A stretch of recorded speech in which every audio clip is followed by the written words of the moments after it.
Ok, xin chào các bạn, tên mình là Hoàng Thiện đến từ Chơi Coi Việt Nam. Trong cái video này thì Thiện sẽ chia sẻ với các anh chị bốn cái lỗi sai thường gặp phải mà tất cả những nhà đầu tư crypto kiểu gì cũng sẽ gặp thôi, một trong bốn lỗi này. Thì mình nhận rất là nhiều câu hỏi về anh em là những người mới, chúng ta cần phải cẩn trọng hay là cẩn thận những cái vấn đề gì khi chúng ta tham gia đầu tư vào crypto. Thì mình sẽ làm cái video này để mà mình chia sẻ cho các anh chị về những cái lỗi thường gặp đấy, mà chắc chắn rằng tất cả những anh em nào dù những người mới hay người cũ thì đều đã từng gặp phải những cái lỗi này, kiểu gì cũng sẽ gặp một cái ha. Lỗi đầu tiên mà mình muốn chia sẻ đó chính là cái việc mua cái đồng coin hoặc là mua bất cứ cái đồng nào theo cái cảm xúc cá nhân của bạn, do thông tin của bạn bè hay là thông tin của người này người kia. Thì đa phần khi chúng ta tham gia vào thị trường, chúng ta sẽ hơi bị ngu ngơ một chút xíu, là chúng ta không biết đọc thông tin ở đâu, kiếm thông tin như thế nào, tìm hiểu ra sao. Đa phần tiếp xúc với thị trường crypto thông qua một số cái kênh, ví dụ như là bạn bè chia sẻ hay là thông qua một số group kia. Và vì chúng ta chỉ nghe họ cho nên là thông tin đấy được dựa trên niềm tin của người này người kia, và chúng ta lại không có kiểm chứng hoặc là không dành thời gian để mà đọc hiểu sâu về nó. Vì tỷ lệ mà 100 người khi nhận thông tin kiểu dạng đấy thì chỉ có 1 đến 2 người chịu khó đọc lại thôi. Cho nên là khi mà chúng ta nghe thông tin vậy, cho nên chúng ta chỉ mua theo cảm tính và mua theo một lời khuyên của ai đó, dần tới chúng ta sẽ thường mua những cái đồng có thể là chúng ta sẽ bị gài vào những cái đồng không tốt. Vì ở trên cái cộng đồng của thị trường thì có một số group tốt, có một số group sẽ không tốt. Họ chỉ mục đích của họ có thể là băm đâm, có thể là làm giá, có thể là coi đa cấp, có thể là đầu tư những cái đồng coi thật sự nó chẳng có giá trị gì cả. Cho nên là nếu như mà những anh chị nào mà đã từng dính vào cái dạng này rồi thì các anh chị nên cẩn trọng nha. Đây là một cái lỗi sai đầu tiên, ok ha. Đó là mua theo cái cảm xúc hoặc là mua theo thông tin mà không được kiểm chứng. Nên chúng ta để mà giải quyết được cái lỗi này thì khi các bạn nghe một thông tin là đồng coin nào đó tốt và nên mua, thì việc đầu tiên bạn lên là bạn check xem là nó đã có ở trên CoinMarketCap hay chưa, nằm ở sàn nào, thông tin của nó ra sao, vì sao nó tăng giá, mình phải hỏi cho nó kỹ, đúng không? Sau đấy là hỏi mua ở giá nào và chốt profit, là chốt lời ở cái tầm giá nào thì hợp lý. Và nếu như mà lo lố thì chốt lỗ ở giá nào, thì chúng ta sẽ rõ ràng được cái kịch bản tham gia cái đồng coin đấy nó sẽ ổn hơn, ok ha. Đây là lỗi đầu tiên. Còn lỗi thứ hai là chúng ta sẽ thường cái lỗi này là lỗi dàn trải vốn, nghĩa là chúng ta sẽ mua đồng nào tốt cũng mua hết, là nghe đồng nào tốt cũng mua hoặc là đọc thông tin con nào tốt cũng mua. Cho nên là cái danh mục đầu tư của bạn sẽ rải rất là nhiều. Nếu như số tiền của bạn đầu tư ví dụ như là vài triệu đô mà đầu tư nhiều con thì mình không nói làm gì. Nhưng mà một số bạn này cái số tiền vốn nó không được nhiều lắm, khoảng tầm vài chục ngàn, 100.000, 200.000, mà các bạn rải từ tận mấy chục con hay mấy trăm con, thì khi đấy cái số tiền của bạn rất là dàn trải, và cái việc quản lý tất cả những đồng đấy nó rất là khó khăn. Dẫn tới việc là có những con nó tăng giá rất là nhanh rồi nhưng mà chúng ta không biết để mà bán đi.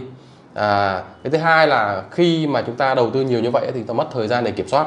Cái thứ ba là khi mà mua dàn trải như vậy thì coin nó không tăng đồng loạt mà nó tăng từng top một, từng dạng một.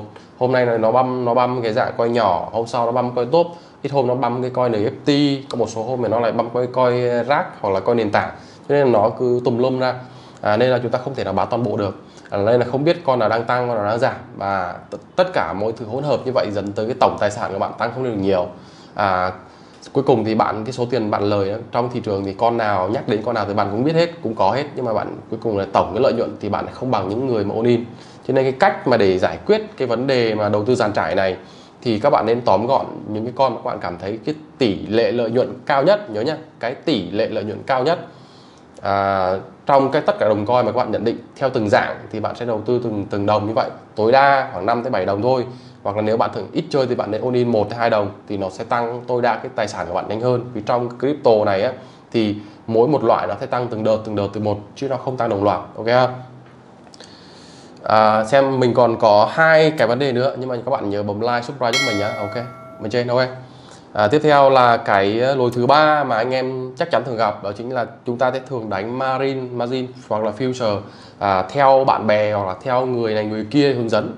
Đây là cái lỗi cực kỳ nguy hiểm. Vì sao? Nếu những anh em người mới, nghĩa là kiến thức chưa hiểu rõ về thị trường, thứ nhất là chưa hiểu rõ, thứ hai chúng ta không biết về kỹ thuật, cái thứ ba là chúng ta cũng không hiểu rõ về cái vì sao nó tăng, vì nó giảm, chưa hiểu về quy luật của thị trường, và chúng ta nhảy vào đánh margin hoặc đánh future thì gần như chúng ta sẽ bị mất trắng. Đa phần mất trắng là vì thế này. Vì cái lệnh mà các bạn nhận được là các bạn nhận do những người khác cho, và họ cắt ngay cái thời điểm mà họ cảm thấy có vấn đề, nhưng mà họ lại không báo với bạn, cuối cùng bạn sẽ bị lỗ. Và thứ hai là khi bạn đánh thắng 1-2 lệnh, bạn sẽ cảm thấy tham lam và bạn sẽ nạp thêm tiền vào bạn chơi. Vì cho nên là tổng quát của cái cuộc chơi luôn luôn sẽ thua. Mình chỉ thấy những anh em mà đánh future và đánh đòn bẩy thắng được đều là những người kỳ cựu và kỷ luật bản thân rất là mạnh. Tức là họ dành thời gian để làm cái đó rất là nhiều lần và thắng thua rất là nhiều lần rồi để mà có được cái kỷ luật rất là nghiêm. thì người ta mới thắng được trong cái việc là sử dụng đòn bẩy trong cái thị trường crypto này. Nếu như anh em nào mà đang tính đánh future, đánh margin, mà nếu như mà các bạn không biết về kỹ thuật, các bạn cũng không hiểu về các đồng coin, không có thông tin tốt, cũng không nắm bắt được tâm lý thị trường, thì cái việc bạn đánh mà là chắc chắn bạn sẽ mất tiền. Ok không? Đó là cái lỗi thứ ba. Lỗi thứ tư mà các bạn thường hay gặp nữa, đó chính là cái việc là các bạn nóng vội hoặc là hoảng sợ. Cái việc này thì nó tùy thuộc vào tâm lý cá nhân của mỗi người. Có một số người thì tính điềm tĩnh, có một số người thì tính sẽ nóng vội, có một số người thì tính sẽ vội vàng. Cho nên là khi mà các bạn nghe một thông tin tốt hay là nghe một cái thông tin xấu thì các bạn sẽ thường có những cái biến chuyển tâm lý. Ví dụ như là thông tin tốt nó bay lên một cái bạn bán ngay, mà rõ ràng là cái kế hoạch của đồng coin đấy các bạn có thể là hold x3, x5, x10, nhưng mà nó chỉ tăng được 30%, bạn đã bán đi ngay rồi. Nếu như bạn đã từng chốt một đồng coin đấy mà 30%, 50%, mà sau này khi nó tăng x3, x4 bạn cảm thấy tiếc nuối, đây chính là cái việc nóng vội, bạn không có kế hoạch cho cái việc đầu tư của các bạn.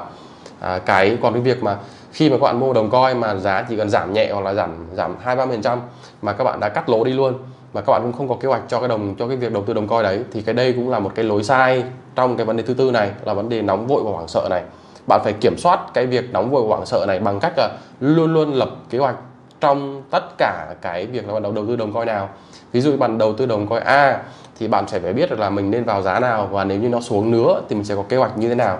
Ví dụ như xuống nữa mà giá vẫn còn tốt và đồng coin mình đầu tư theo dài hạn thì mình sẽ mua thêm DCA, mua thêm tiếp, đúng không? Vì chúng ta đánh theo dài hạn mà. Còn nếu như mà nó tăng trưởng thì tăng đã tới cái mức target của bạn đã mong muốn chưa, và cái kế hoạch của bạn tiếp theo là gì. Có một số bạn là tăng x2, x3 thì bạn sẽ chốt gốc ra, dùng cái gốc đấy để đầu tư con khác. Có một số bạn thì ok không, họ sẽ đợi cho tới x5, x6 đạt đủ target của họ thì người ta mới chốt để mua con khác. Thì đây là hai chiến thuật khác nhau, nhưng mà tùy thuộc vào mỗi cái chiến thuật của bạn mà nó sẽ hỗ trợ bạn sẽ làm tăng tài sản như nào. Trong cái câu chuyện về kiếm tiền thì mục đích của chúng ta đều là làm thế nào để kiếm thật nhiều tiền nhất. Nên là cái 4 cái lối sai này mình tin rằng chắc chắn tất cả những anh em tham gia vào thị trường đầu tư crypto á, kiểu gì cũng sẽ dính một trong 4 cái này. Mình nhắc lại nhé, cái đầu tiên nó sẽ là mua theo cảm xúc và mua theo thông tin không được kiểm chứng. Cái vấn đề thứ hai đó là thường là đầu tư dàn trải và thấy con nào tốt thì cũng mua hết. Và cái thứ ba là đánh future hoặc là margin, mà khi mà không hề hiểu về cái thị trường này, và gần như là tất anh em người mới đều tham gia vào margin future thì toàn là mất tiền hết. Ok. Và vấn đề thứ tư nó là cái việc không kiểm soát được cái nóng vội hoảng sợ, nên không có kế hoạch để đầu tư cho mình, cho nên dẫn tới là các bạn sẽ mua hoặc là bán kiểu bất chợt theo tâm lý cá nhân, cho nên cuối cùng các bạn cũng sẽ không tăng tài sản lên mức tối đa được. Ok. Đây là 4 cái lối sai mà thường các bạn sẽ gặp phải. Các bạn thấy video mình có ích và hay nhớ bấm like, subscribe cho mình nhé, và nhớ comment câu hỏi của bạn phía dưới, mình sẽ trả lời bằng một số video khác.